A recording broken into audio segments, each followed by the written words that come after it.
Ó, eu tive 2 fases bem bizarras, assim, mais pesadas, que eu parei, inclusive, de fazer operação e só fiquei estudando. Nunca parei de olhar o mercado e nunca desisti do mercado, sabe? Uhum. Mas eu parei de operar porque eu precisava acertar alguma coisa, porque eu só tava perdendo. Então eu ganhava Tá, dinheiro num dia, daí voltava lá e entregava tudo, né? tá. Então, aí eu teve 2 fases que eu chamo de surtos, né? O surto 1 e o surto 2, que foram os Aham. principais ali. Que, tipo, eu quebrei a conta do day trade, falei, não vou colocar meu dinheiro nisso, enquanto eu não tiver algo estruturado pra isso funcionar, né? Porque o que eu tava fazendo até então? Todo aquele dinheiro que eu tinha ganho lá com as ações, já tinha ido embora. Todo o meu lucro das ações tinha ido embora fazendo o day trade. Uhum. Aí eu falei, meu, não faz sentido, tem alguma coisa muito errada aqui. Então, a primeira fase, quando eu tava chegando, eu perdi mais ou menos metade do lucro que eu tinha tido com as questões das ações ali.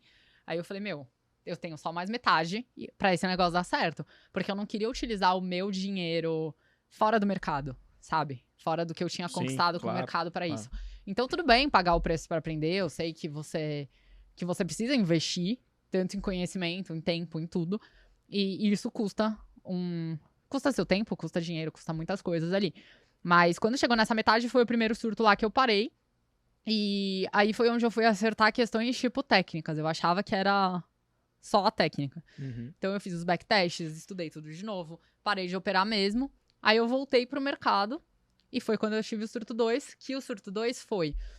Tava tudo certo. Às vezes eu, tipo, fazia alguma merda ali, perdia o dinheiro. Mas aí, essa fase, eu comecei a ganhar mais vezes.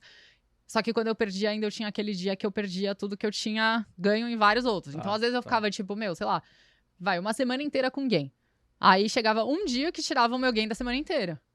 Aí depois eu ficava 2 semanas com gain. Chegava um dia que tirava o meu gain da semana, né? Perfeito. Então eu falei, tem alguma coisa errada, continua dando errado. Melhorou um pouco a questão operacional, mas continua dando errado. E aí eu tinha o gerenciamento, eu comecei a respeitar o gerenciamento melhor, mas ainda fazendo essas cagadas aí.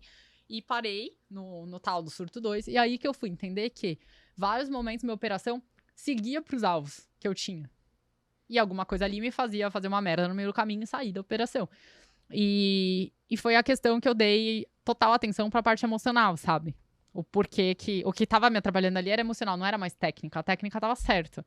Só que tinha a questão que eu não conseguia carregar pro meu alvo, fazia uma merda no meio e dava tudo errado. Tá. E aí, nesse momento, eu peguei o resto a metade lá do dinheiro da questão das ações e tinha mais aquele tempo pra aprender. Aí chegou numa parte que, meu, tava quase no limite, sabe? Eu falei, meu, ou agora vai, ou agora Eu vou parar com essa esquece porra. e eu vou. Exatamente. Aí não ia sair do mercado e ia voltar pra ações. Eu falei, vou ficar no que dá certo. Não adianta eu ficar também tentando uma coisa que às vezes não é pra mim, sei lá, que eu não me encaixei aqui. Uhum. Então foi um negócio bem complexo, né? Porque mexe demais com questões de cabeça, que eu não me Muito, entendia. E não muito. dava valor nenhum, assim, pra nada disso. Tá. Inclusive, depois conversando com a galera de PNL, essas coisas e tal, hoje em dia eu falo pras pessoas, meu, deem atenção pra isso. Porque eu nunca tinha feito o acompanhamento com isso, nem prestado atenção nesse detalhe. E ele é tão importante quanto o gerenciamento de risco, né? Pra Perfeito. mim, eu acho que foi o ajuste mais importante hoje em dia, inclusive. Legal. Tá. O que você mudou nessa época aí, por exemplo? Que você falou, pô, às vezes a Pô, operação ia no meu alvo, mas eu saía antes, ou eu invertir a pipocava, operação. enfim. O que mudou?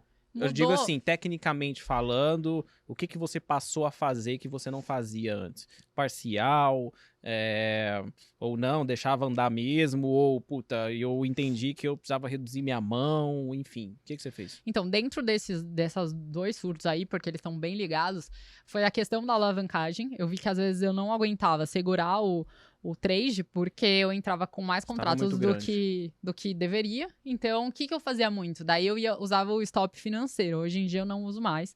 Não critico quem utiliza, mas assim, pro meu operacional, usar o stop financeiro me tirava de algumas operações que ele chegava, me cortava e depois ele desenvolvia e ia pro meu alvo. Então, assim, dentro dos backtests que eu vi do operacional que eu utilizo, hoje em dia eu vejo que, assim, eu tenho alguns tipos de mão que eu entro, tamanhos, né, de contratos, Uhum. mas, assim, que eu aguente o stop. Então, sei lá, se o stop é de 3 pontos, ok, eu posso entrar com tantos contratos. Se o stop tá um pouco maior, eu vou diminuir minha mão pra eu me sentir confortável pra carregar a operação, sabe? Então, a Legal. primeira mudança que eu fui foi essa questão do stop, ele saiu de financeiro e foi pra técnico, dentro do operacional. A segunda questão foi... que já tá... Essa aí já envolve, né, o tamanho da mão, a alavancagem, porque entra no gerenciamento, né, com o stop. Eu nunca mais alavanquei mais do que eu aguentaria segurar, sabe? Porque era muito aquilo, eu pensava muito no gain. Tá, mas você tem que pensar que tem o loss. E se tem o loss, você aguenta segurar aquilo?